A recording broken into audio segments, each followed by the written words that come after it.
join the conversation. And I'd like to start by asking you if you can maybe in 3 minutes introduce yourselves to us.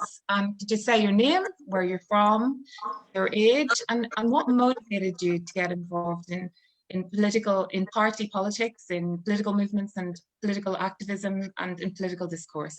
So Aoife, maybe we'll start with you.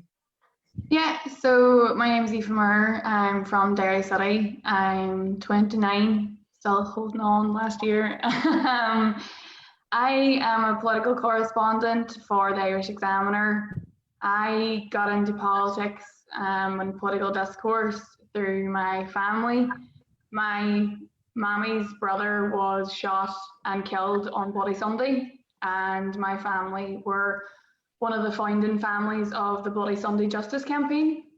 So that's kind of shaped my life. I would say now looking back, we spent a lot of time at protests and campaigns and going to campaign meetings. And although my parents, tried to keep me away from a lot of it, it becomes a massive part of your life and, going to inquiries and stuff like that. But it was always kind of impressed on us from a young age how important the media was, because without the media, the Bloody Sunday Justice Campaign would not have been able to force the British state, to have the inquiry and then eventually apologise. And I was always kind of at these marches and protests, there was always journalists around asking questions, and we were also told that if it wasn't for the media there on Bloody Sunday, God knows what could have happened. And even though the lies that were told, at least there was, photographs and journalists there. So I grew up in a really newsy house. I obviously grew up during the peace process in Derry. We're only a couple of miles from the border. So it was, I would say, a pretty different upbringing than people in Dublin might have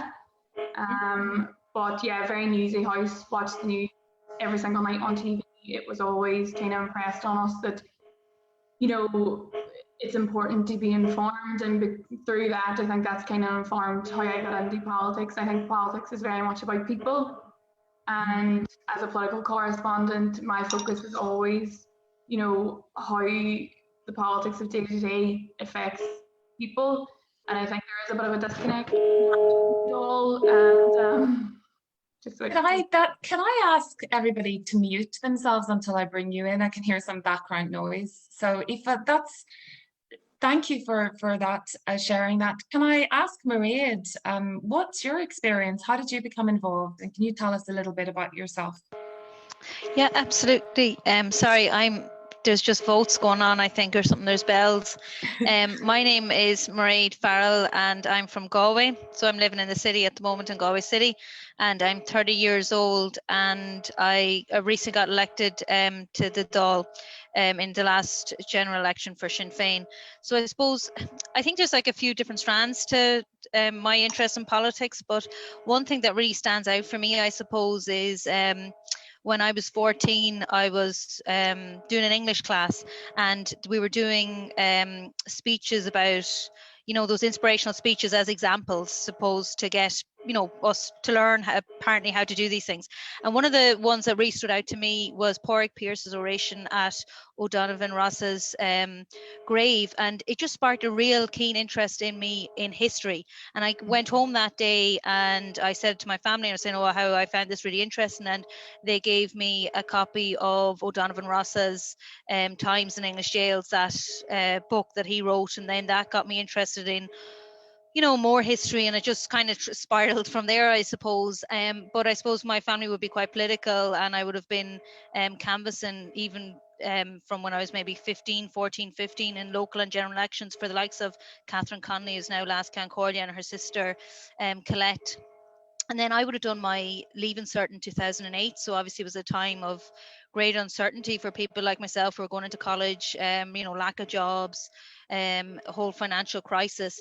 And from that, then I went and I studied economics, which again, to me, is so political and was such a, political learning experience in itself. But I had always kind of been interested in joining Sinn Féin from quite a young age. But then I joined in university and got involved in Ógra Sinn Féin.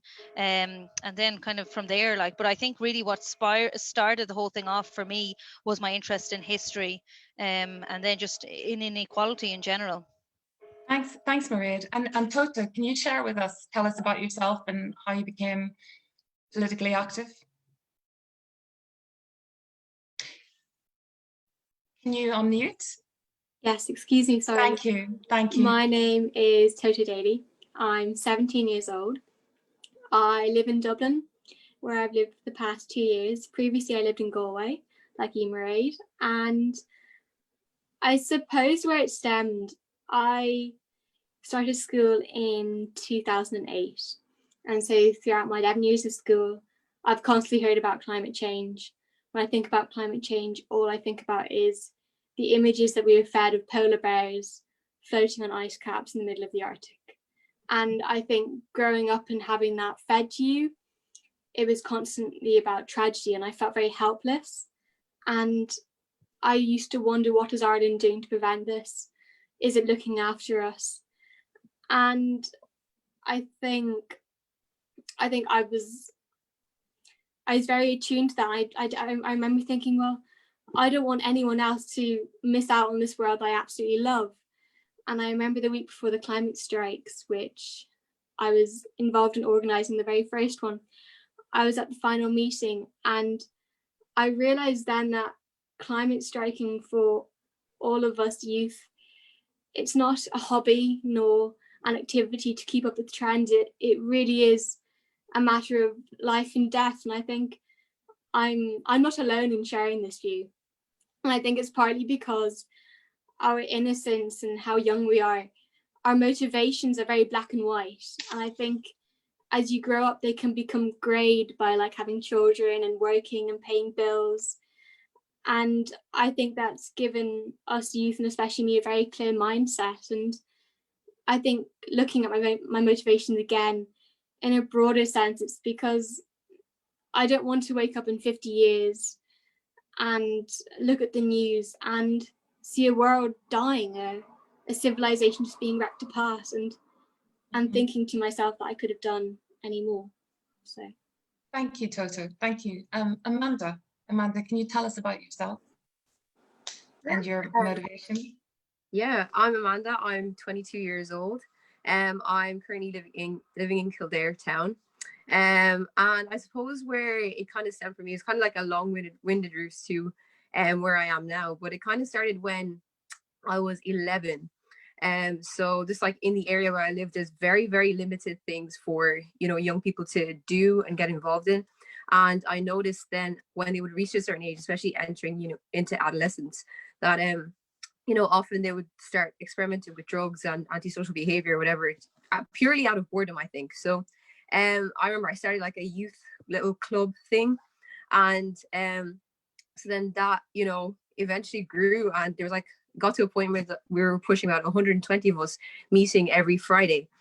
So it just became like a big, huge thing, which was absolutely amazing. And I remember at certain times during the year, we would do things and fundraise and whatever, just trying to get people more involved in the community.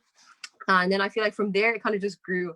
And I just kind of developed a passion of working with young people and kind of, almost equipping and motivating people to push for social change and to get involved and, do their bit in whatever way, shape or form that I could. And just in terms of actual politics, I feel like then it kind of probably increased then when I got into college and I joined Young Fine Gael. And, from there we just did different things or whatever. And it kind of opened my mind up to okay, we can actually make real lasting impact and real change. And, there's avenues for this to happen regardless of age.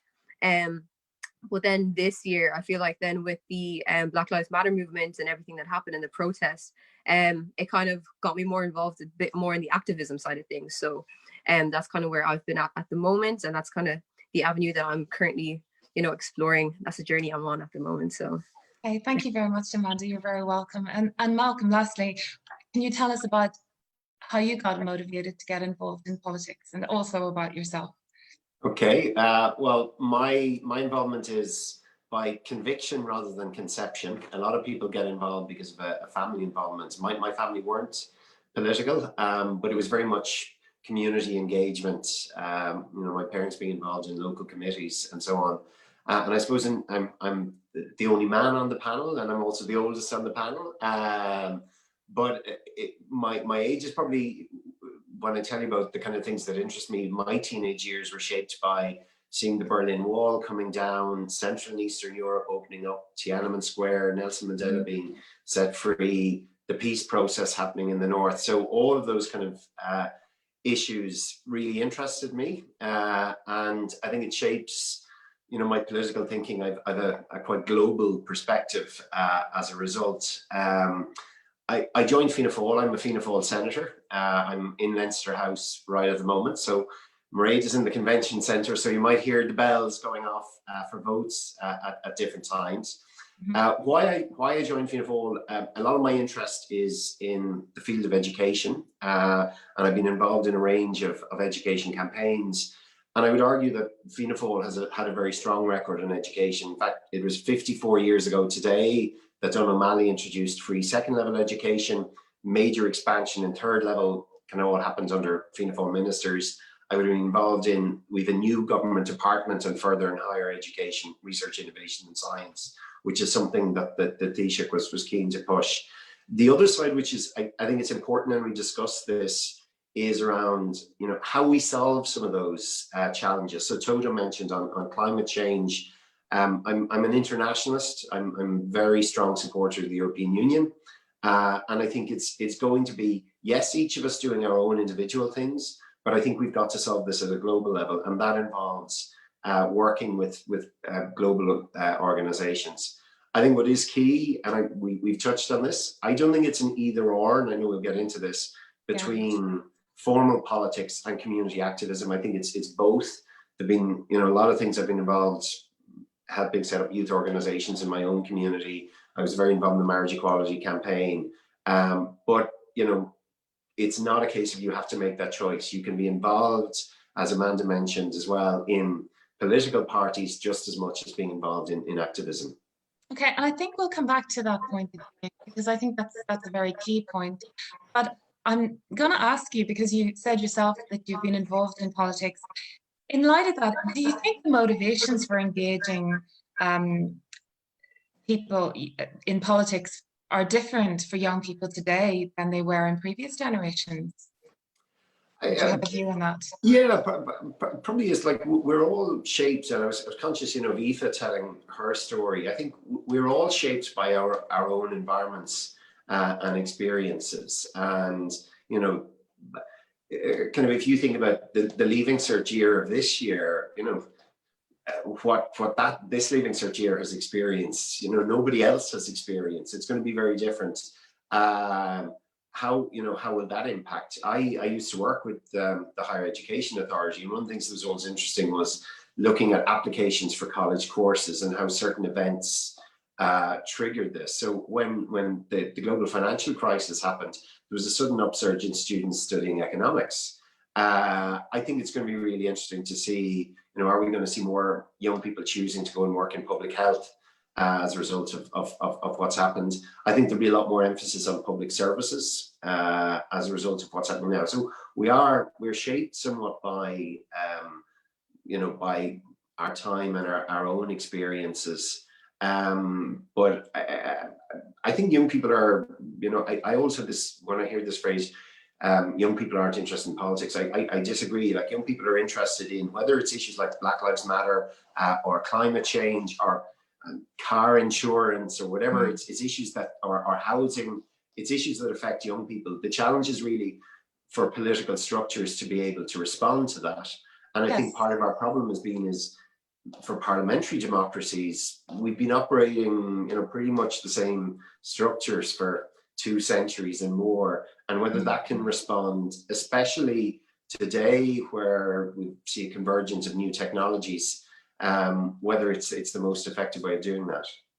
Well, we'll come back to those points because I think they're very important. I'd like to put that question to the rest of the panel. Aoife, do you think that the issues affecting this generation of youth and their motivation to get involved in politics are different from the past? And can you unmute? Sorry. Yeah. Thank you.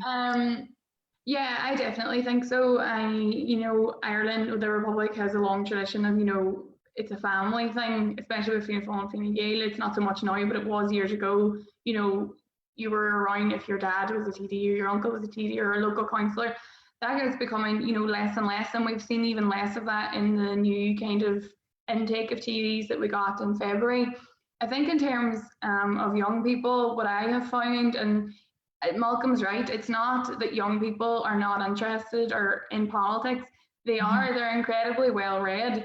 They're just not interested in the doll, I think, at times. And I think the major thing that I'm seeing now, and we've seen it even from like the water charges, marriage equality, repeal the 8th, the housing campaigns, now Black Lives Matter and Me Too, what we're seeing is younger people are involved in activism. They are the core of activism a lot of the time. It's very usually not middle-aged people who are out marching. It is young people. And when something affects you directly, like housing, for instance, which affects, I don't know, everyone my age, I think things like that, we're seeing a lot more activism, but it's trying to transfer the activism into party politics. And I think that's where Ireland falls down. We have so many passionate campaigners, but they tend to turn away from the political parties at times because they don't really either see themselves reflected or they don't think they can get their goals achieved.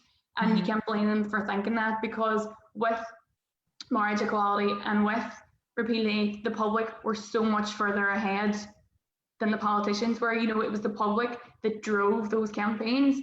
So I can't really blame people for thinking maybe politics isn't for me, when things like this tend to happen from the ground up and the politicians are always chasing the mood of the public rather than setting it, if you know what I mean. Well, we're going to pick up on some of those points that you made about the challenges facing this generation of youth and how the system responds to that in the next question. But before we move on, can I just ask Mairead and Toto and Amanda, have you anything to add on that? Mairead, if you want to unmute again. Yeah, at least there's no bells this time. Sorry, I couldn't even think when in the first question because the bells were so loud. But I think what's been said before, this really does kind of sum it up. Like, I mean, I do think the reality is the issues may be different, and it depends on what affects this generation. But I think the motivations, I mean, it is your environment. It's seeing the inequalities out there, I think, and I agree with what Toto was saying, that, like, you know, when, you know, she's so, like, you know, can get so upset at the deep inequalities out there, and the likes of climate change and all that. I think the motivations, I mean, the issues may differ, but the motivations remain the same. But I think that there are two key things, and Aoife hit the nail on the head. There are two things that young people are very much involved in terms of voting. Absolutely, we've had young people, like, for generations involved in activism, but with the two referenda, so repeal the 8th and marriage equality, they were two referendas where young people were actively involved. We saw the people coming home from across the world to vote and get really, really involved. And I think they were key because they showed young people that, yes, if you get involved in politics, you actually can make a difference, like in terms of electoral politics too. And I just think that was key. The other thing that I think is really helpful is the fact that social media and internet in general has just made it so much easier to access news articles, to access information that wouldn't have traditionally been as easy to access. So even, like, I'm thinking of myself, like, I was in college in Galway from 2008 to 2012, and I would have been involved in, like, the, you know, student against fees campaigns and all that kind of thing. But just how much easier it is now to actually access the information out there. But I think what is key is that people can now see that if you do get involved, it actually can make a difference. But absolutely, the grassroots campaigns and all that are so important in terms of putting pressure to ensure that there is a bit of movement towards change. Thanks, Mairead. Toto, can you unmute again? Thank you. Excuse me. I think that Aoife and Mairead, they're 100% right. I think one thing to remember is that young people will always remain the same. We'll still come out into the world fresh and excited and ready to take on life with just both hands and just grab it and say, yes, this is it, this is me.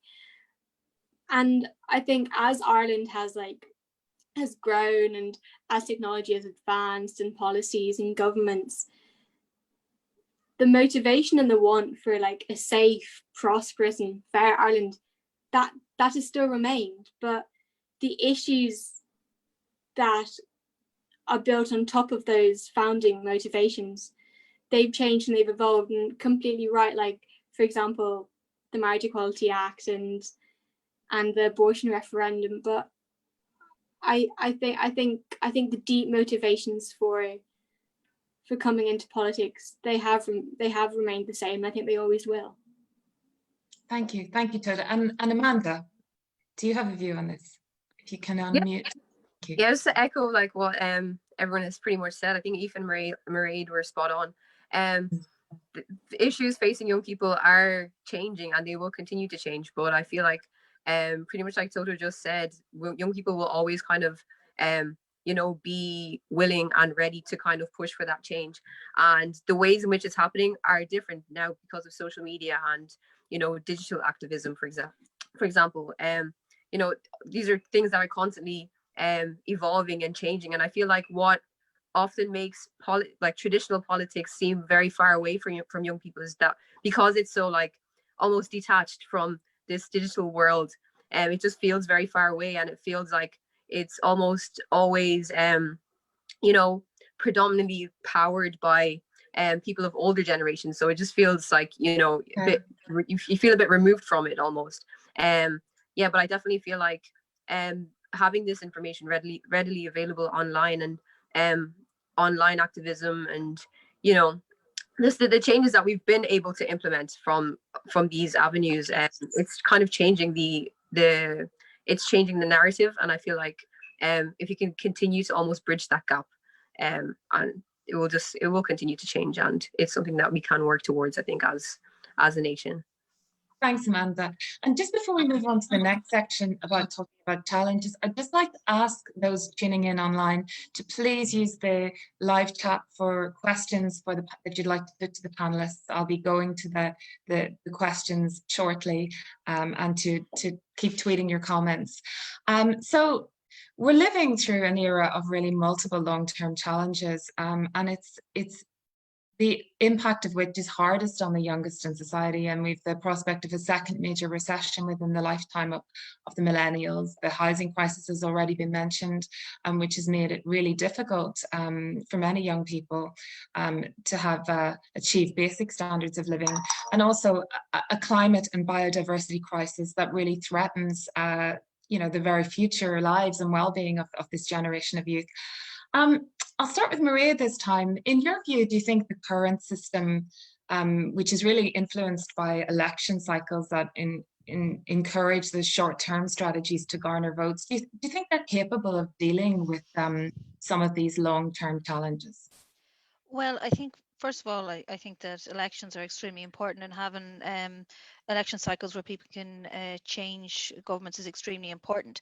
But I think, and an extremely important part of the democratic process, but I think it can't be part of democracy on its own. I mean, I think what we need is far greater engagement between the Dáil or the Seanad, or generally councils and everything, with the community. So I think what we need is proper town hall meetings about issues, in getting people involved, ensuring that key issues are discussed, and that there are town hall issues meetings, say, on extremely important national policy. I think that's very important. I think another aspect that's also important is that we ensure that I think that there's been a culture, I suppose, over the last decades that promises are made before election, that there's a manifestos given out by political parties, and then that isn't adhered to. So that's totally given a lack of hope to people as well. Like, I mean, that's a big issue,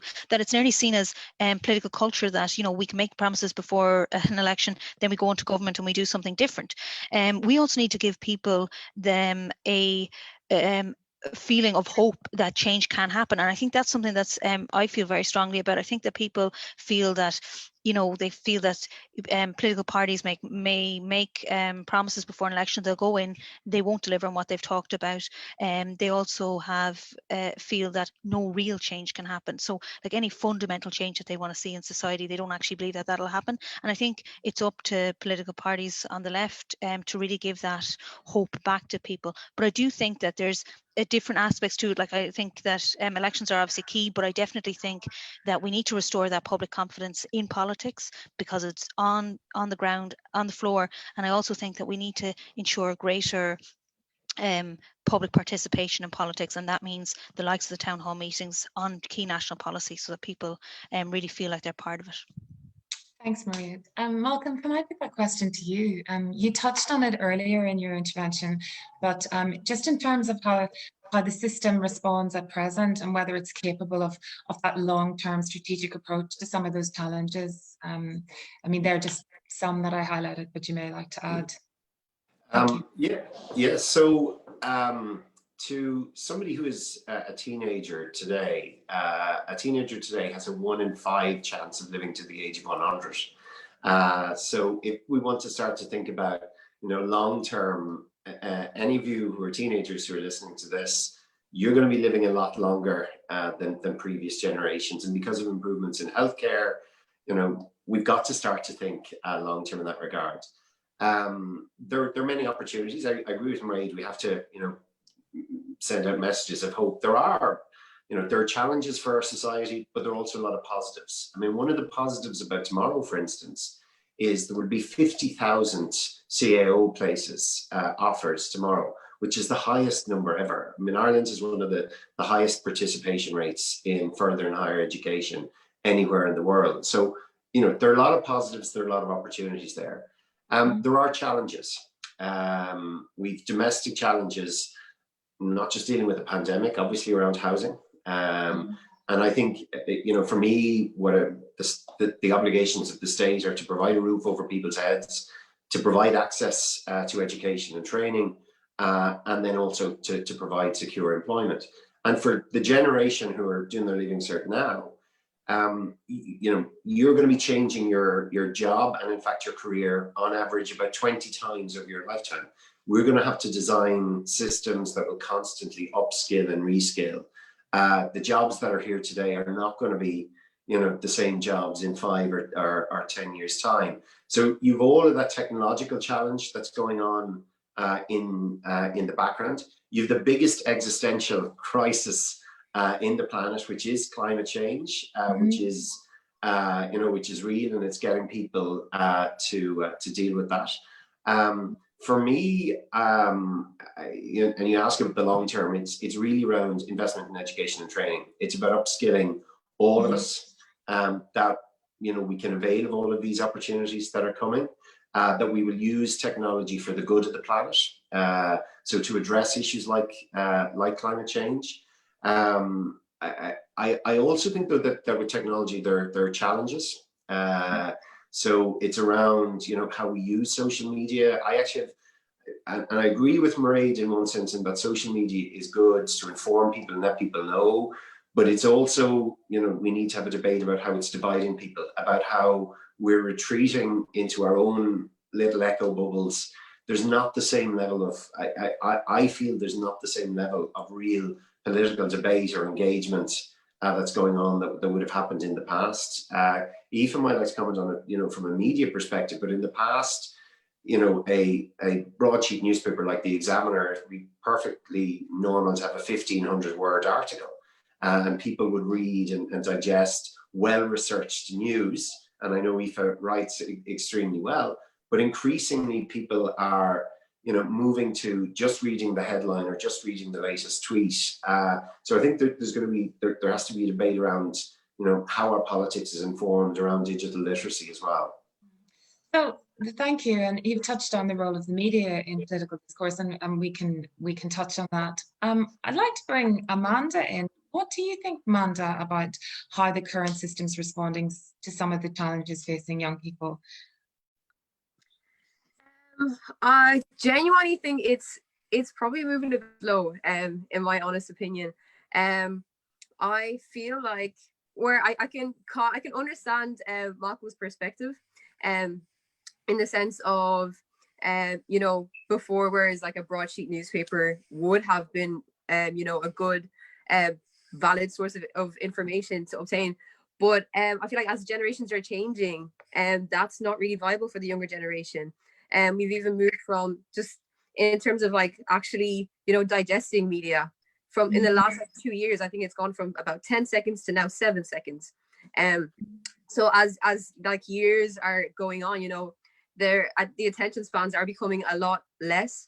and that's due to like a number of reasons. But I feel like just trying to find a way, and this is where I agree with them, in utilizing media and utilizing technology to make it more accessible to the changing generations, because I feel like it's not really anything that's slowing down anytime soon. So we kind of need to, you know, hop on the train with that, and you know, just find ways to make it work almost. Yeah, that'll be what I think. Thank anyway. you, Amanda. Thank you. And Toto, can you unmute again, Toto? Thank you. I think the problems that you've highlighted, like recessions, the housing crisis, the climate crisis, they're all interlinked, and they just come under the basic need for a consistency in government, and also just a need for climate justice and a human-centered and a fair and also just equitable approach to just dealing with the next coming years. And I think in looking at how Ireland is doing, even just in climate change, it's said that it agreed to cut its 2005 emissions by 20%. That doesn't sound too much, does it? It doesn't. But in 2018, Minister Bruton said that we'd only achieve 1% reduction. That's not good. And we are not on track to meeting our 2030 targets. And instead we're on track to a fine of 150 million euro. And I think if we want climate justice and we want to solve climate change, there is an opinion which I agree with, is that we need a decentralized approach to trust our local communities, to empower our local governments. And in Ireland, I think we have a very top-heavy approach, with only a handful at the top making some of the biggest decisions. And I think, coming from a young person, I think our state needs to be more brave, to lead with gusto, to be creative, to take risks, because the people, we're willing to accept that. And I think the COVID crisis has really shown that. And I think it was also highlighted by Mary Robinson. And I think also our state needs to wake up from the fact that the market can solve the climate crisis and can solve other issues, because if the majority of the world leaders, if they'd followed the market in terms of the COVID crisis, it would have been crazy and it would have led to thousands of more deaths. And I think overall, even just looking at our system now and the challenges it faces, I think that was highlighted only recently when in Connemara, our leaders went down to Connemara to holiday in a completely shallow, impetuous act during a time of massive uncertainty. And it really does leave me with little faith, because if there is a willingness and even just a capability to shrug off national responsibility in a pandemic, then what actions are going to be taken to deal with a recession, to deal with the housing crisis, and most importantly, a climate crisis? And I personally, for me, I think that the barriers are political, because Ireland does have all the tools to solve the crises that Thank has you, at hand Toto. right now. Thank you, Toto. And I think you've highlighted some of the barriers, and I think we'll maybe come back to those and how the system can respond more effectively to some of the issues that you've addressed. Before we do that, Aoife, can I go to you now and get your views, and maybe you'd like to comment on Malcolm's point about media and the use and role of media in political discourse? Yeah, so just to go off what Toto said, we were talking about, you know, the election cycle and, you know, the short-termism. What I found, and I know from speaking to people, you know, in the Green Party and people who were involved in the programme for government negotiations, when I took a step back and kind of listened to everyone who was there, what I found, and I think a lot of people who are worried about the climate found, is that the big steps that need to be taken to sort out Ireland's, you know, climate crisis, there was a feeling amongst a lot of people that because of the short-termism of government, there was a lot of kicking the can down the road. We'll do these small incremental changes and we'll leave it to the next government who comes behind us, because you have to make unpopular decisions if you're going to change the way we do things. And I think obviously politicians want to stay in power, so I think a lot of that is in the back of their head. If we have to bring in these huge big changes and people might lose their jobs and we might need to redeploy people, and what if we can't redeploy people? That's all in their heads. And there has to be, and I think Toto said this as well, there has to be a sense of bravery to say, we might not get elected the next time because of this.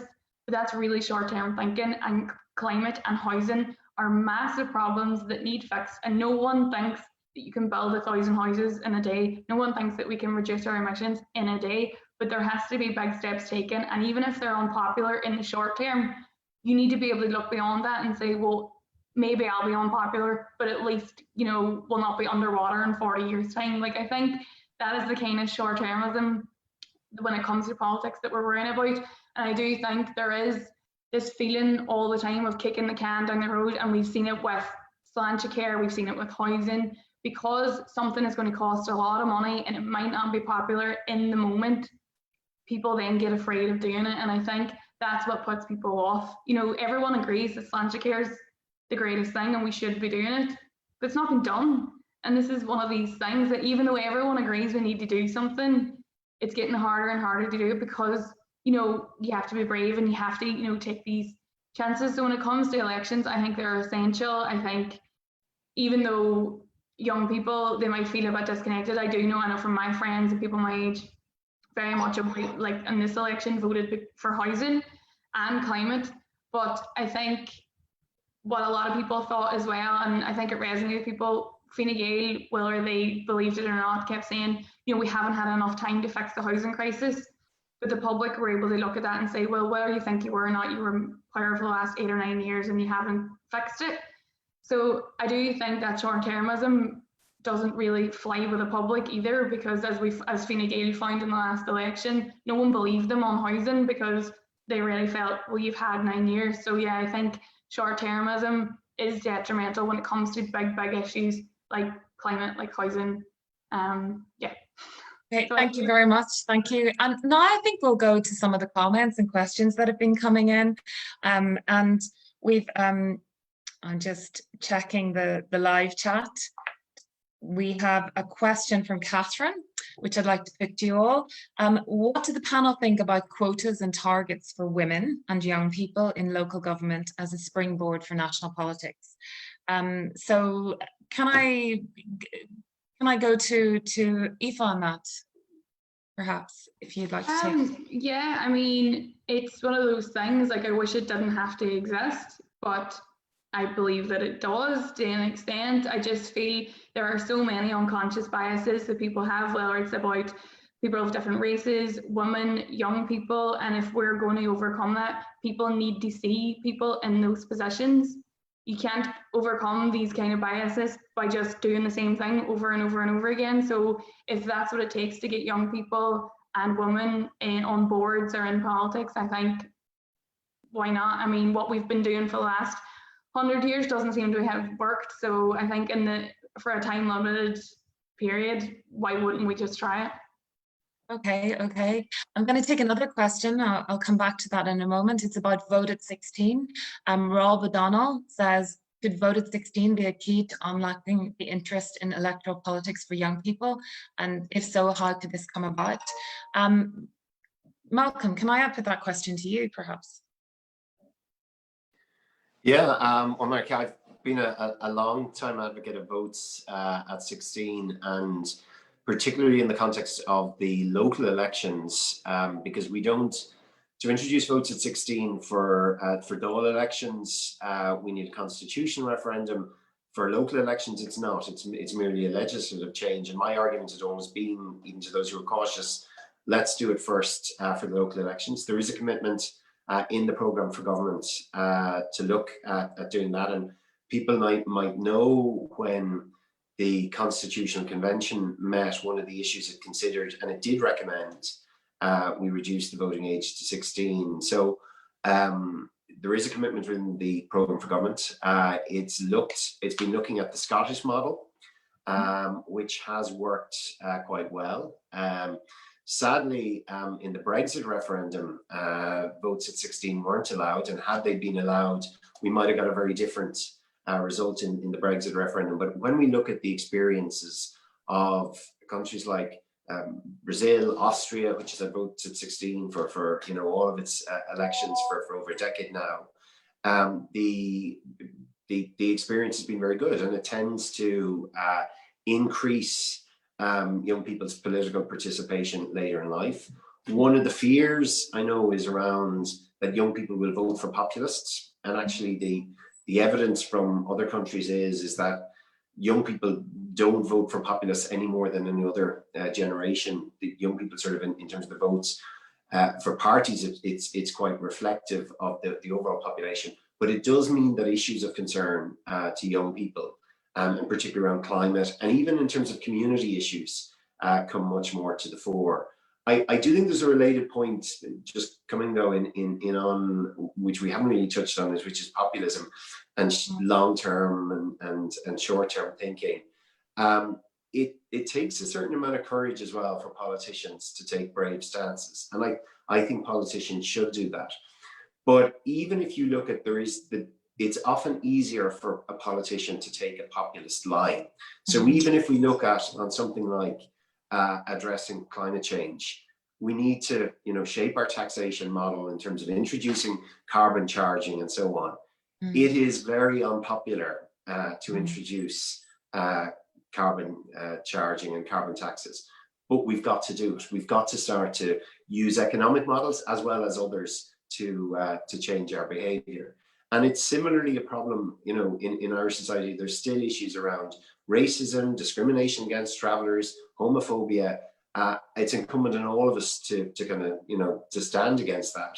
But unfortunately, there are still people who get elected on the basis of those platforms. Okay, thank you. And we've so many questions coming in that I want to, cover a few. Mairead, I will bring you in to comment on Vote at 16, and then maybe we can cover one of the next questions, because there's some fascinating questions coming in for the panel. I'll just come in very briefly just on those two things. In relation to quotas, I think it's really important. I think it's so important that our councils, our the Dáil and the Seanad, every aspect of our, I suppose, legislation makers reflects society as a whole. It needs to be reflective of everyone. And as Aoife said, the problem is that at the moment, without the quotas, there wasn't that balance. I was on Galway City Council for 5 years. Even the timing of meetings and everything just wasn't a way of getting people into politics, women, and also people who were working. It was very, very difficult because you had to take annual leave off work to go into the meeting. And I think what is so important is that for gender equality, for example, what to me shows that there's equality of gender, say, it's how the average, say, I'm going to just use gender equality as an example here, but it's just in general inequality, but in equality terms. But how do we know that we have gender equality? It's when the ordinary woman in society has equal opportunities, and the only way we're going to ever come to that is, first of all, ensuring that everyone has affordable and has access to education, of course, is key, but also to ensure that those who are making legislation, our legislators, are reflective of everyone in society, because you understand your own circumstances best. I totally agree that we need votes at 16, and I think that votes at 16 is not only important in terms of, well, there's two key importance. Obviously, it's in terms of actually being reflective of society, but also I think we need to be bringing in registration on voting and how to vote in schools, and showing people how to vote, because there are so many people out there who don't vote because they don't know how to, and it goes on for so long that they feel nearly embarrassed to say to people, I've actually never voted because I don't know how to, Yeah. Thank you. They're very valid points. And I've got a very interesting question from Amy, and I'd like to put this to Amanda, I think would be, and to the other panelists, but I want to get through as many questions as possible. Amy's wondering, as a young person, if you've ever experienced a belittling or patronizing attitude because of your age, and how you dealt with it. So, Amanda. Yes, sure answer, yes. I think as a young person, when you're entering into any space that is, predominantly people older than you, or, if you're given any kind of platform to, share thoughts, opinions, views, or whatever, there's a tendency most times that, people will receive you a little differently because of your age. And I think there's an automatic assumption that due to your lack of experience, that that you're not as knowledgeable, or that you're not as, versed or brushed up on whatever topics, or that that you don't really have much to add to the conversation. And I think that's the narrative that we kind of need to break with this new generation. I think because of that, that's a barrier that almost stops younger people from getting involved from the get-go, because it's an automatic assumption within themselves that's going to happen. That's what's going to happen. Right. So I think, it acts as a barrier for younger people, especially just because I think when you think politics, I just think, like, in all fairness, I just think middle-aged white men, and that's the honest opinion, and that's just what I think. Yeah, so I think the perspective of it needs to change, and I think the only way that's going to change is by having discourse and by opening up floors to have conversations and breaking down barriers and showing people that it is accessible, and it's a space for younger people too. Yeah. Thank you for that. And Toda, can I put that question to you? Have you ever experienced a situation where you felt belittled because of your age? If you'd like to share that, and if you could unmute. Thank you. I'm really appreciating you telling me to unmute. Otherwise, I'd forget. I do it myself all the time, so I can see it. So thank you. Actually, to be honest, I haven't. Okay. I think in the position that I'm in as a climate activist, the climate movement has been very big, and it's been well supported, and we have been bumped up, and we've held ourselves, but we've also had a lot of backing and support. I would be interested to see how it progresses, and how, as I grow up and my other friends who are climate activists as they grow up, and as we come into our early 20s, how that attitude may change, because I do understand that as a 17-year-old, my age still sounds quite young, and I think that still garners a certain amount of respect. I think it's nice to hear that you've had that level of support to help you engage and empower you to get involved in the activism that you have. I'm going to go to some of the other questions and comments. So Brian says if he could ask about the question of the whole social media aspect of politics, and I know Malcolm and Aoife mentioned that, and Mairead as well. What do the speakers think of the targeting of younger members of the centrist parties by both members of the left-leaning and right-leaning parties? Have you any views on that? I'm going to go through, read a few comments. And we have a question here from, do the panelists think there is a case to be made for local politics to be given more authority and autonomy to engage young people in politics at a local level? And that question is from Kira from ISSU. So Malcolm's nodding. Can I bring you in on that, Malcolm? And then Mairead, I'll bring you in. So first of all, on social media, and I know we touched on it, social media is great, but there are also a lot of dangers. And I think this question around digital literacy, but also problems around online bullying and harassment. And I've seen a lot of young political activists, who've experienced it. I think one thing that's important in a political debate is we can strongly disagree on issues, but we should always do so in a respectful way. And this is one of the challenges I think around social media.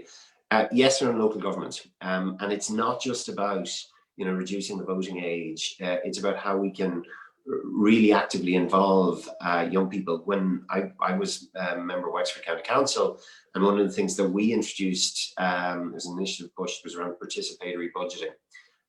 And it was facilitated by a local youth worker, but we involved groups of young people to make decisions around where particular sums of money would be spent. And I suppose there were two elements to this. One, it was obviously about young people identifying certain things that they wanted to see in the community, but equally it allowed the young people who were participating to understand the process by which the decisions had to be made. Where did the money come from? compromise had to be made. And I remember in one of the years they looked at doing a small festival and going through the discussion, and a really interesting decision was that a group of the young people involved decided to spend money on health and safety training for themselves, which again, it's something, nobody would have thought of, but young people sort of said, look, if we're going to manage an event, this is something we need to do. So participation in local democracy is about more than going to vote every 5 years. It's about real ways of engaging in terms of participatory budgeting. I think technology has, the scope to also allow young people to engage a lot more. I also set out a challenge, because we can look at quotas and so on, but I also set out a challenge to young people to get involved in politics. I have to say, I can certainly speak from Fianna Fáil for any young person who gets involved, who wants to put their name forward. They're generally encouraged and supported. James O'Connor, the youngest TD in the Dáil, was again somebody who was encouraged and supported. We have a lot of young councillors, and I'm quite sure it's the same in all of the other parties. But if a young person is passionate about an issue, get involved in a party. You will get a good hearing. You're going to have to put forward your case. Not everyone is going to agree with you. But I think political parties are certainly open. And I think, yes, for general elections, but like the local elections are going to be coming around in 2024. There is within the programme for government and a very clear commitment around issues around youth participation. There's, the youth assembly people are familiar with, about issues about all of that. But to come back to Amanda's point, it's important that young people are in there shaping that it's not all middle-aged white men deciding this is what young people want. Young people have to come forward as well and say, hey, I have an idea. This is what I want to see happen.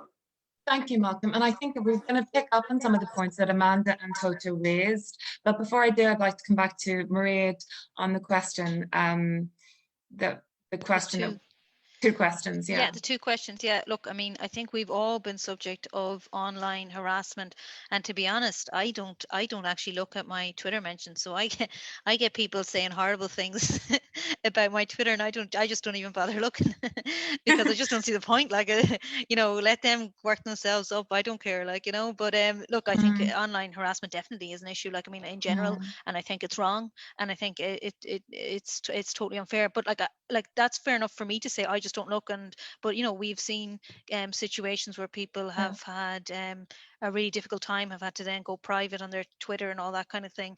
So while for some unknown reason those comments don't bother me, it does bother other people, and it can really affect people's moods. And that I'd be more annoyed now if you said it to me now to my face, or if I met you outside, if somebody said something. But what people say on Twitter just doesn't bother me. But it is absolutely an issue in terms of, and it's something that needs to be called out on, and it's wrong. But in terms of the power of local councils on that, that's something that I'm very interested in, because as I said, I was a councillor for 5 years, and I ran for election when I was 20. I got elected when I was 24.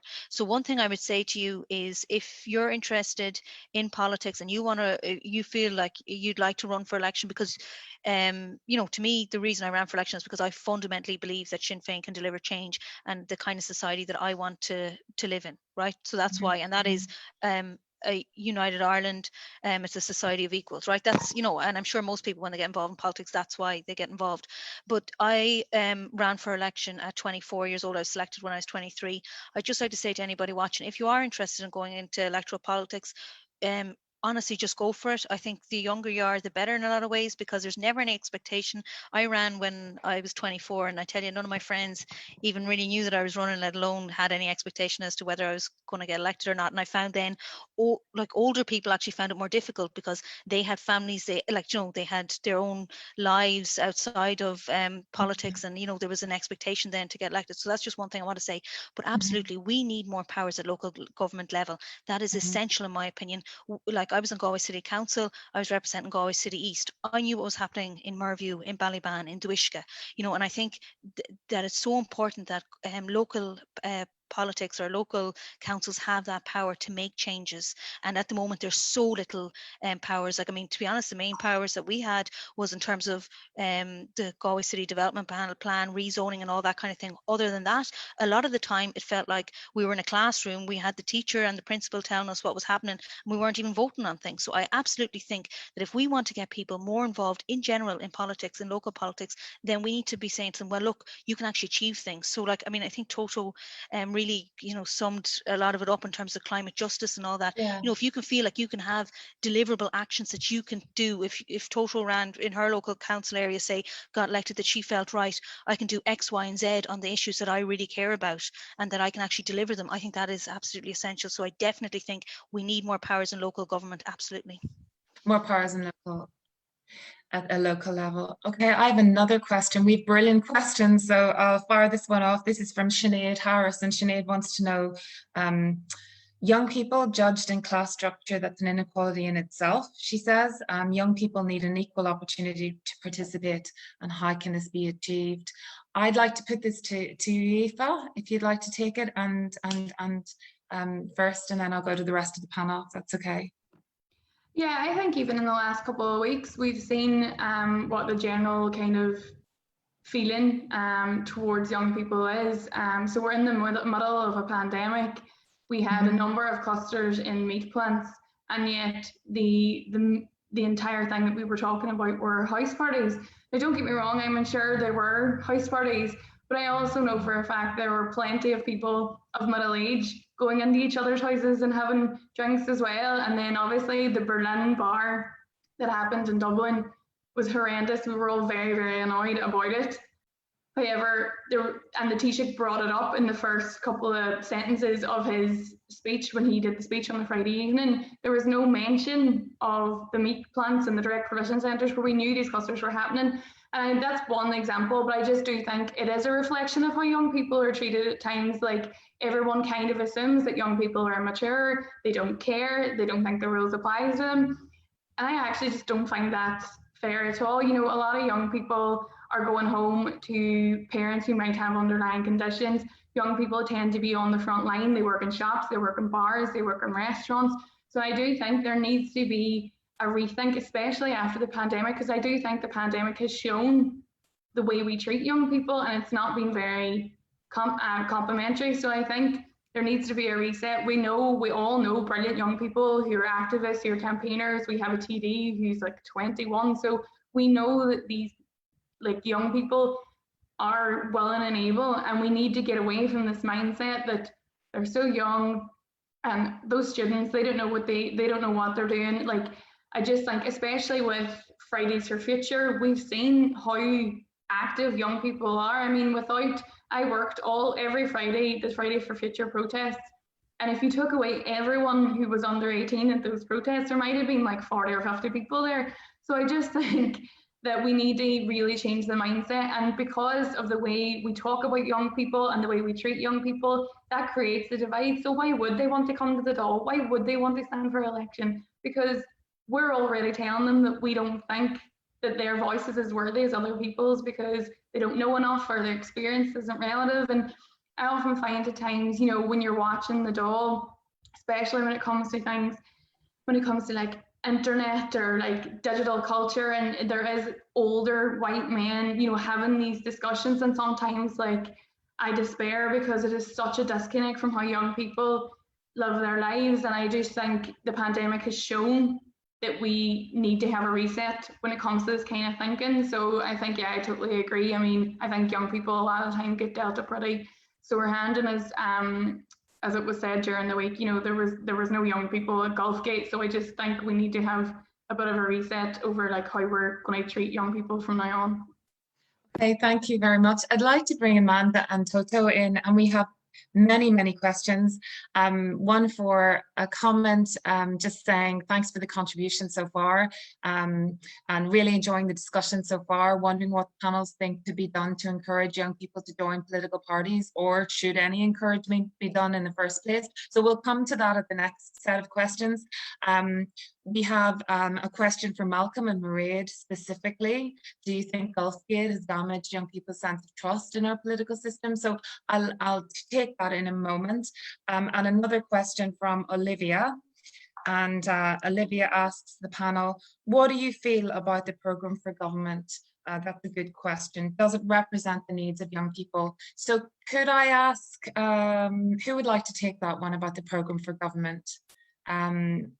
Toto or Amanda, right? Would you like to come in on that, or do you know, I'll put the question about Gulfgate about has that damaged people's trust in our political system, if Mairead and Malcolm are happy to take that question. So Malcolm, could I maybe start with you on that? Thank you. Yeah, sure. Yeah, in a straight answer, yes. Okay.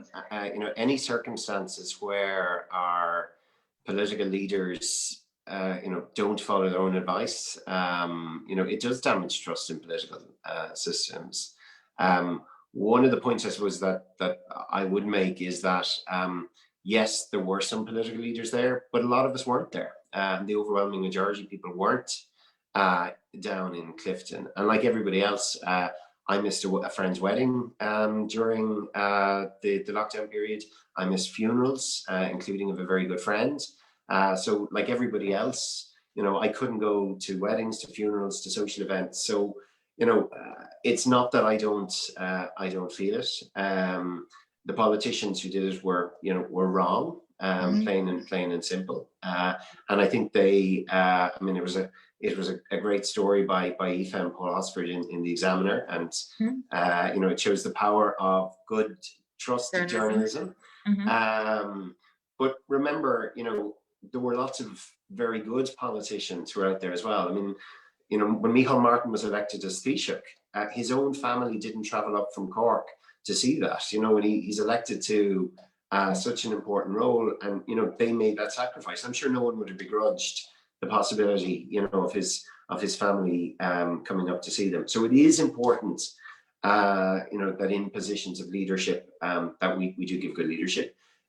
People make mistakes as well.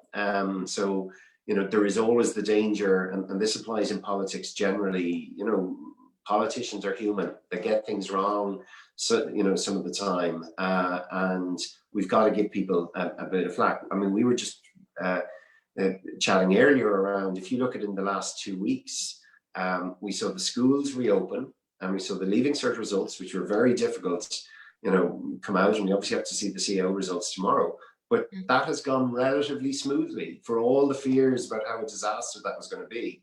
If it was a disaster, I guarantee you, you know, it'll be front page of the Examiner and every other paper. But when things go smoothly, it's not always appreciated.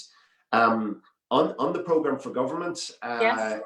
and to go, you know, specifically into it, there is a plan for national consultation with young people to develop a national strategy for children and young people. People would be familiar with the youth assembly that took place in the Dáil Chamber on climate change. That's something we want to see continuing. There are a lot of specific commitments, you know, within the programme for government, but the key is like the programme for government has to be a living document, and this is where I say there's a challenge to NYCI, to youth organisations, but to individual young people to help shape it.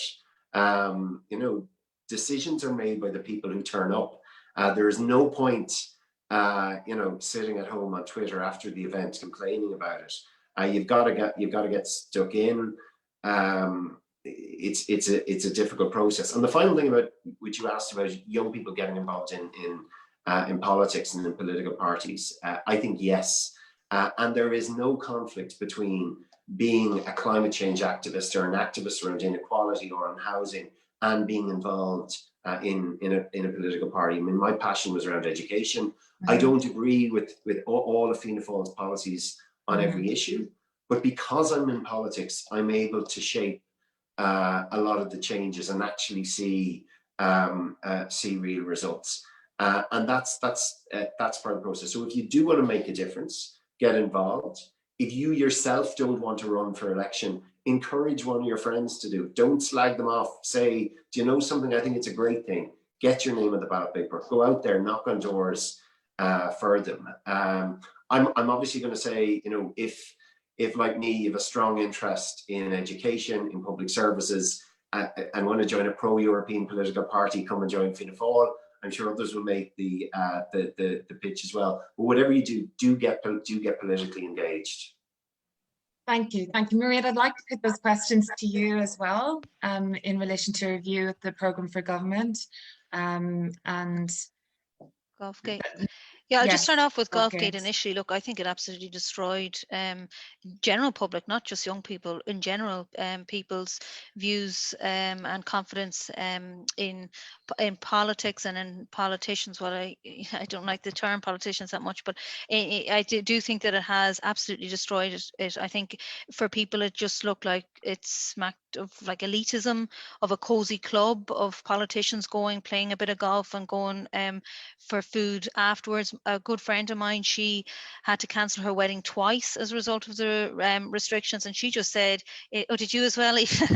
Well, hopefully we'll all be invited, right, to your wedding after this. No, but look, she said it was an absolute kick in the teeth for her, because she had to, obviously, you know, she'd been preparing for the last year and a half for her wedding, and it was postponed twice. And to see that kind of, like, you know, that it's one law for them and one law for us, so to speak, as people looking. And I think what we absolutely need is far greater transparency in terms of lobbying, in terms of politicians in general, people in political life and in public life. I think that is so important, and we need to move towards far greater transparency. And even this whole concept where we see an awful lot of the time former TDs becoming lobbyists and that, because there's a different kind of access if you've been a TD previously. Like, I mean, we need to look at all of that kind of thing, but I think it needs to be seen as a wake-up call in politics, and it needs to be something that is now acted upon. It's not just something that we get annoyed about. We're annoyed about it for a few weeks and then something else hits. We actually need to see something positive come out of this, and that means, in my view, greater transparency. In relation to the programme for government, I think one of the key issues, and I think Aoife hit on this earlier, one of the key issues in terms of what's facing young people is housing at the moment. And the whole concept of like not being able to pay rent in Galway City, where I live, yeah, on average people have to wait 15 years to be able to save, to be able to get a deposit for a mortgage. In Kilkenny, that's 1.7 years, but it's over 15 years in Galway City. Like, I mean, that is out of reach for most people. The types of accommodation that people are living in, if they're renting, is damp. Most of the time people are having, like, people are coming to me saying that their clothes smell. There's nothing that they can do to actually get rid of that damp smell. There's the fact that they literally spend all their money on their rent, and, you know, that kind of dampness and substandard accommodation can have a serious impact on your physical and your mental health. And I don't think that the programme for government adequately addresses the housing issue. We need houses being built. We've seen that the ESRI came out that thousands of houses needed to be built every single year simply to meet demand. So I think we need a house building exercise. Is so central. It needs to be public. It needs to be affordable. We just need that urgently. And I think young people in particular need that ASAP. My friends, you know, I think, like, out of my entire friend group, which is like 10, 15 people, one person was able to get a mortgage, nobody else as of yet. That's an issue that is so pressing for young people. Thank you, Mairead. We have so many questions. I think I'll put a few comments first, and then we'll go back to discuss the last theme around how the system can respond to better listen to and act on the priorities of young people. We have a comment. Well said, Aoife. There's a lot of negative coverage of young people, which needs to be challenged. There is a comment in relation to thanks a million for this fantastic discussion and insight. To engage more people in politics at a young age, do the panelists think a more compulsory and wide-ranging political education is necessary in schools? So that's something that we will come back to. Valerie says the challenges we face today require a long-term strategy, and we discussed this at the start. Does this go against the current political government life cycle, and how can we make representatives focus on delivery of solutions for society as a whole rather than looking at election cycles? And we have a comment, and I'd like to pick this one up actually. around how the system can respond to challenges in a more effective way. Kira says there's many barriers facing young people in regards participating in politics, which are often overlooked. Do you agree? Kira, where's your message gone? Oh, there it is. Which are often overlooked. Do you agree that politicians, political parties have, sorry, it's just jumped on me. Bear with me. I have it in front of me. I have it there. Do you agree that politicians, political parties have a responsibility to reduce these barriers? Okay, so I'd like to put that question. And can I ask Amanda, would you like to comment on the barriers that exist? Have you any views around barriers that exist to inhibit young people to engage in the system as it currently stands? Thanks, Amanda. Yeah. Yeah, I feel like it was kind of touched off earlier. The Yeah. main one I would say is just the preconception that young people have nothing to add to the conversation. Mhm. And I 100% agree with what Malcolm said earlier, that that it is also the responsibility of young people to, you know, actively pursue and actively, you know, try to make these changes and have those conversations. But at the same time, I feel like with the generation we have now, it's a thing of like, we won't come to the table unless we're invited to the table, kind of thing. So I feel like it is the responsibility then of the politicians and the parties to almost like open the door for the young people, and they will come in. And I feel like once that is done, they will see that there is an interest there. Like, this generation is very political, and they're very, very ready to get involved in matters of social change and you know, activism. And I've seen that especially over the last couple of months. I feel like as people have had time to just, you know, actually reflect and see what is actually important to them and what actually matters to them. And I think there's been a rise anyway in the engagement of young people in political issues. People have, like, you know, just really defined their views on certain issues and topics or whatever. So I feel like coming out of this period now, it's a very, very crucial time where the young people are listening, they're ready, and they are very, very open to getting involved. And I feel like if that opportunity is given to them, they will 100% jump on it. And yeah, I feel like it is the responsibility of the politicians to show just to show the young people that, you know, that it's an avenue that's open to them as well. Thank you, Amanda. Toto, do you have something to add on the question of barriers and actually how we could support young people to get involved in party politics? Yes, actually, rather like Amanda, who was talking about how she just thinks politics is a group of middle-aged white men in a room, I went round my school a few days ago. I go to a school called the Institute of Education in the centre of town, really broad school, not like many South Dublin private schools. It's very broad. It has a big, diverse student body, and the responses from these 16, 17, 18-year-olds, some of which are at the age of voting age, is confusing, distant, out of reach. I don't know what it is. And to be honest, I have my leaving cert to focus on, or I have university, and that shouldn't be the case. And looking back, I thought myself, I said, so why is this? And I had 3 years of citizenship education for junior cert. And out of those 3 years, I don't think, myself included, could walk out of that room and tell someone the difference between a referendum or an election, or even maybe 5 of our ministers. And that is not right. Because if we want to get young people involved in politics, they have to know what it is. It's like denying a person the ability to walk when they want to run. Like, there's something out of touch here. And I think once political education is given the respect it deserves, I think you'll see things will start to change. But that's only half the job. If you want to teach politics, that's fine, but secondly, bring it alive. Bring elections in school bodies, bring in referendums to change school rules.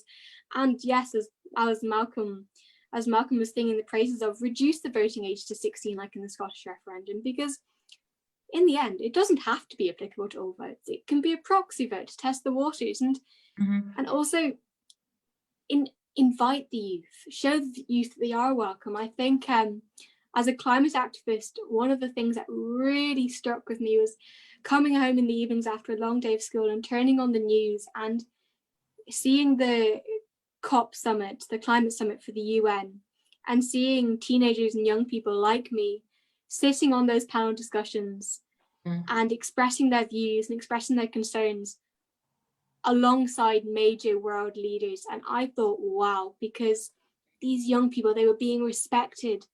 It was, you could really tell that young people were being valued as part of the discussion, and their seat wasn't fly on the wall. It was whole, it was there, and they were there.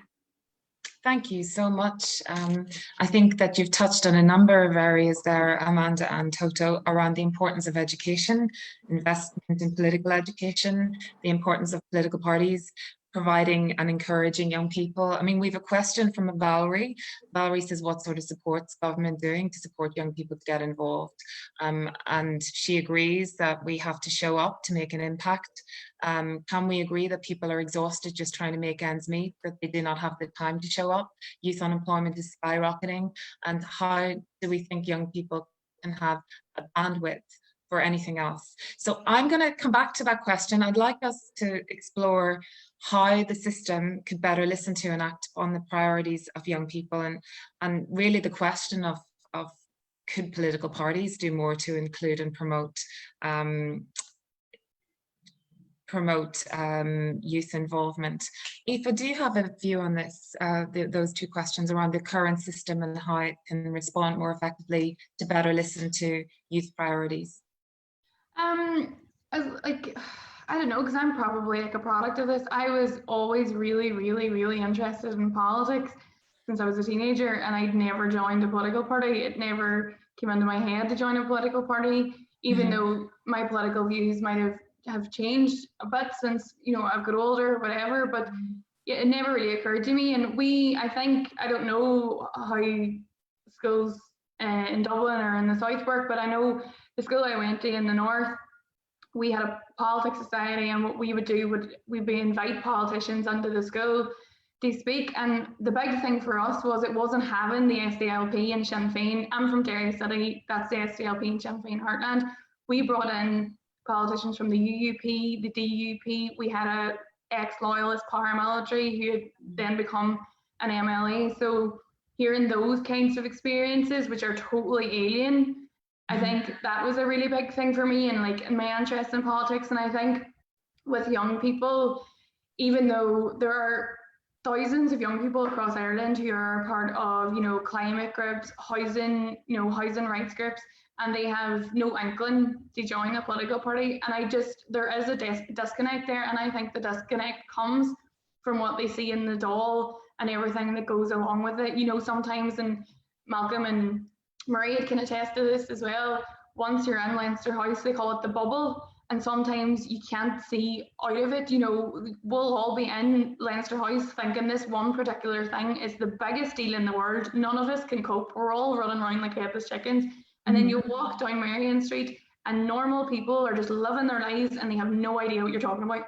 So I think we need to get out of our own heads at times in Leinster House. And I think going into schools and speaking to pupils and making it clear to them, we have a youth wing, whether it's OGRA or where it's OGRA Fianna Fáil or Sinn Féin, and saying to them, we need young people, we need you, what do we know about X, Y, Z, you know? And I think the big thing about young people, and I've noticed this a lot with recent campaign, you know, Black Lives Matter and Me Too, young people are so much more willing to change their mind if they learn something new, whereas with older people, they're not as open to that. So if you say to a young person, you can't say that anymore, or you can't use that name anymore, and young people say, why didn't you tell them? They'll go, oh, okay, I won't say it anymore. I found with older generations, it's more, oh, but why can't I do that, or why can't I say that? And I think politics should be more like that. We should be more willing to change our opinions when we learn more about it.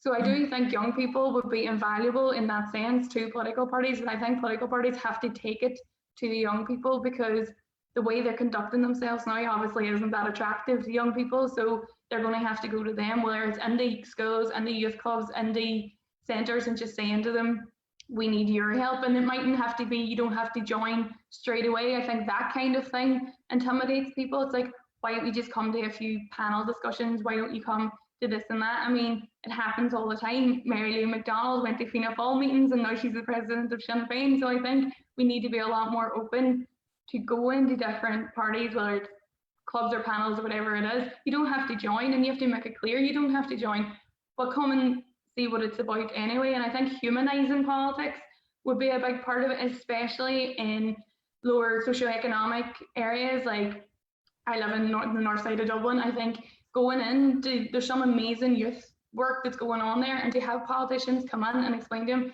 this is what I do, I would really like your help, I would really like your input. I think that would be, you know, the best foot forward that we could do in the interim. And then the wider point that Maria really touched on is the time and energy it takes to go to these meetings. And this is a barrier for women as well.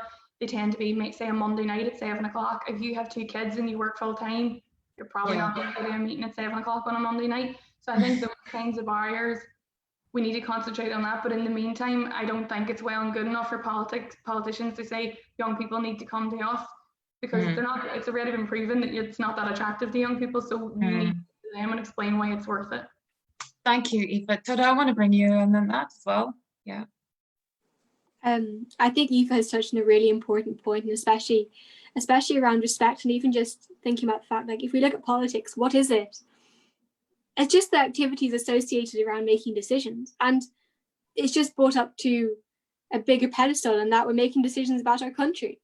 But that just becomes, and then when you're looking at people involved in that, they're just citizens. They just want to live in a better country. I think it's important to put that across. But when we were discussing earlier about how politicians have been saying that the youth need to come to us, and that has actually been demonstrated, because Ireland demonstrated that they can listen, and especially at the Youth Assembly on Climate Change, which was the first of its kind in the world, and was recognised as this big momentous occasion.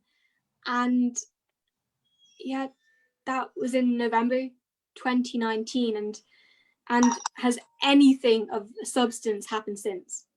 And I think it makes you question the legitimacy of the question put to Minister Bruton of a delegate then, actually a good friend of mine, Salim Kajani. He said, do you think that what we are saying is all do you think that we are all clowns? Do you think that what we are saying is all a joke? And when nothing has been said afterwards, nearly a year later, about that big momentous occasion, I know a lot of my friends who went to the assembly are just saying, look, like, we weren't appreciated. Like, why should we go again? And these are youth who really put themselves out there. Yeah, so there are big issues. I'm conscious, thank you for that. I'm conscious of time, so I'd like to thank you all for your inputs to this very important conversation about youth's involvement in politics. And I'd like to give you the opportunity just to leave us with one last takeaway from this afternoon's discussion, that you think it's important in terms of including and promoting young people. So can I just kick off with Amanda? And if you could just keep your interventions short, and then I'll bring the session to a close. Amanda. Yeah, I would just say, leave a seat at the table for young people. Young people are willing, young people are ready, and I think now more than ever, you have their attention. So utilize this as best as we can. And I feel like if we step into that space of having these conversations and actually pushing for change, and not just performative change or talk or whatever, I feel like we can actually bridge that gap between young people and traditional politics. Okay, thank you. Toto? Just, you're on mute.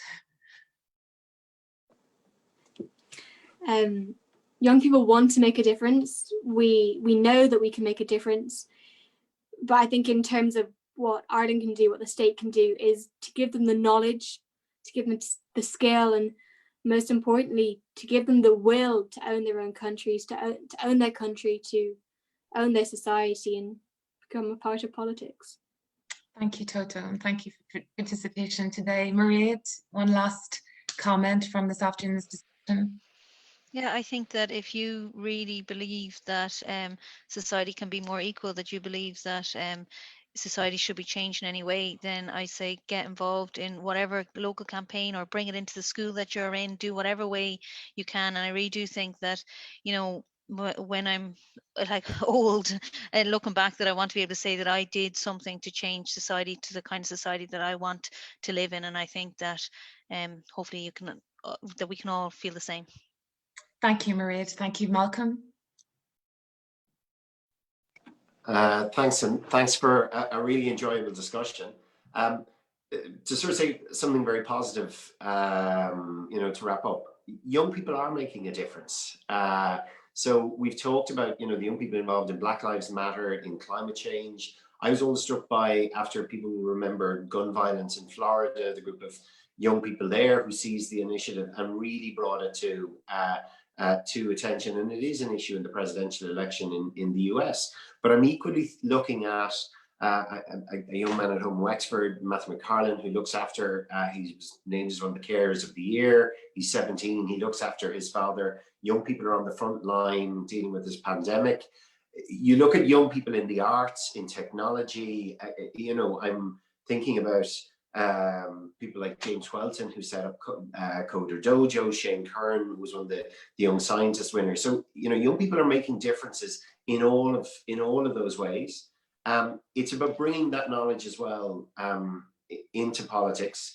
You know, as Amanda said, you know, there is a chair at the table. There are seats at the table. I guarantee if a group of young people wanted to look to raise an issue with their local TD or councillor, you know, just contact them. You know, my door, I'm sure Mairead's, nearly every other public representative would be very happy to listen, to engage and to debate.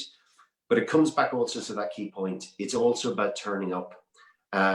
It's also about getting involved in there. It's not about sitting at home and complaining on Twitter or a WhatsApp group or making a TikTok video to give out about something. It's about taking that seat at the table. It's about arguing the point of view. It's about helping to shape and develop the policy. Because I know in framing this discussion, you know, Marie-Claire, you outlined about some of the big challenges that we're all going to face. So it's Brexit, the rise of populism, climate change, the housing crisis. But there's also opportunities. And, you know, if people see that, I have great faith in you know, the generation that are coming, seeing the activism that's there, that it will transform politics for the better. But it's about getting involved and doing that. Thank you, Malcolm. And I'll leave the last word to Aoife Grace Moore. Aoife. I just would like to say that it's not for the lack of passionate young activists. I mean, I've worked in journalism in Dublin for a couple of years, and whether it's housing or climate or Black Lives Matter or any of those things, or even in healthcare, there are hundreds of thousands of young people who are passionate. And I just feel like if political parties do their part, there's definitely, you know, so many young people who could be really, really, really good and dedicated and accountable politicians. And I really feel like the longer, as we say, like I keep saying, kick the can down the road about this, but you can't be what you can't see. So I really, really feel like now is the time, in this time of like activism. We've just had a summer of activism. So in this time, this is the prime time to attract these young people to your parties, and not just say you can come to our party, and just don't put them as a second or third preference when the general election comes along. You have to make space for them, and whether that's taking a risk, and maybe someone's had the seat a million years, and you might take the risk and put them on ahead, like as a first preference. This is what we need to do. We can't have these kind of performative, we want young people, but then not really clearing the way for them. So I just think it's incumbent now on all political parties there. It's not that the people aren't there, they are there. It's getting your message to them, attracting them to your party, and getting them interested in electoral politics. Okay, thank you, Aoife. So the task remains for me to thank the five of you for a really interesting and insightful discussion about your experiences in political participation and how you feel that we can enhance youth political engagement, participation and representation in our society, and how the political system can better listen to the challenges facing this generation. I'd like to thank Aoife Grace Moore, Malcolm Byrne, Mairead Farrell, Toto Daly, Amanda Ade. And I'd also like to thank my colleagues in NYCI and in TASC. Special thanks to Olivia Daly and Shanna Cohen, to Sean McCabe, to John White, to James Durley and Daniel Meister for their help in organising this event. And I thank you, and I hope that you can join us. For those viewing online, I hope you can join us for the next roundtable. So goodbye and thank you.